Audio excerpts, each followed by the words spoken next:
It's time for another Ask the Expert segment. Today we have speech-language pathologist Roxy Reed here with us. Roxy is also the founder and executive director of Roxy's House, a 501c3 organization that provides animal-assisted speech therapy and occupational therapy.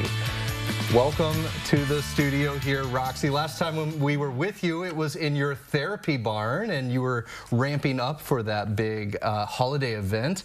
How did that go? Oh yeah, Christmas in the barn. It was fabulous. We had almost 300 people. We had lots of children and families. That is fantastic. 300 people, that's a lot.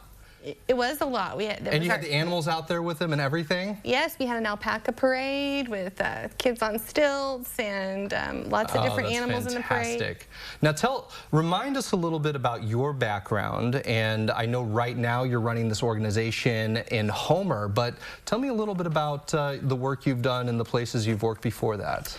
Well, I'm a speech-language pathologist, like you said, and I've had 25 years experience, so I've had a variety of settings. I've worked in schools, hospitals, preschools, and I just really love this nature-based setting that I'm in right now. But I've specialized in autism and It's really important work, and I know a lot of people benefit from what you do. And so we reached out on Facebook. We asked some of our viewers what questions they might have for an expert like yourself. And so let's pull up the first one. This is from Stella. She asks, I would love to know more about Gestalt language process learner. My autistic son, 4 years old, nonverbal, might have this. That is a new word. That is Gestalt language processing, and really for this mom, the likelihood, if she has a child who is autistic, the likelihood that he is a Gestalt language processor is probably very high. I think there's something like 80% of all children with autism are Gestalt language processors. So how you can tell that and how you know that is if your child is repeating a lot. So let's say her little boy loves certain phrases from his favorite movies or videos or YouTube channels, and then he latches onto that phrase and sort of uses it across other settings. That's called delayed echolalia.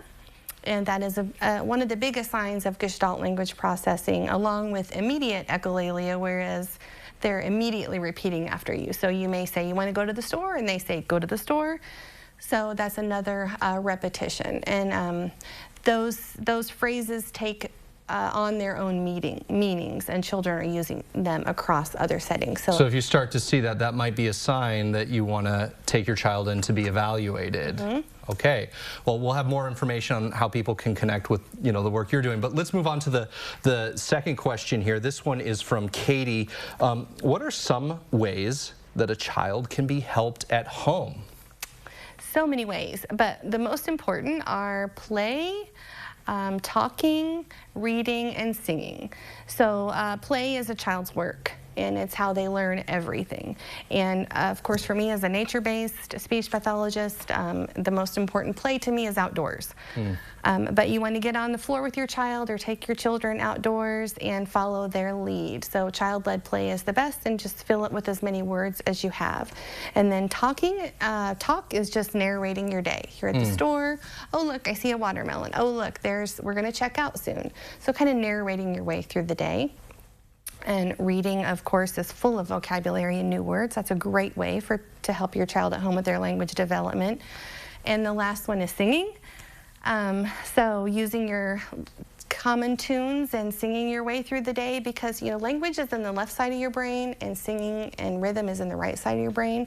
So when you're engaging that whole brain in language, it helps children a lot. And this is good stuff for all children, right? Just as they're developing speech and language, these are great practices that parents can be doing on a regular basis. Yes. Okay, now we're almost out of time. I want to see if we can get to one more question. This is from Vicky. She asks, should kids with speech delays have a hearing exam? Is their speech related to not hearing things correctly?